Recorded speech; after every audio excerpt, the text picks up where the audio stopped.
The word is catharsis. Crying is a cathartic release. Renaming a difficult ordeal has proved emotionally cathartic. Truth-telling brings a catharsis to a person. So a catharsis is a sense of completion, a full shift of belief or feeling.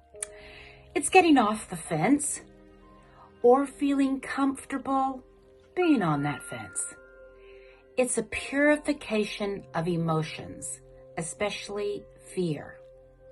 Catharsis can happen through art or any other change that brings around renewal and restoration in large and small ways. It is said, decisions are easy when values are clear.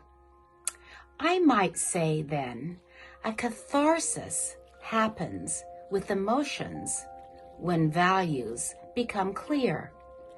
Hypnotherapy is a vehicle for catharsis. If you want to know more about how that happens, reach out for a complementary discovery session open to your catharsis.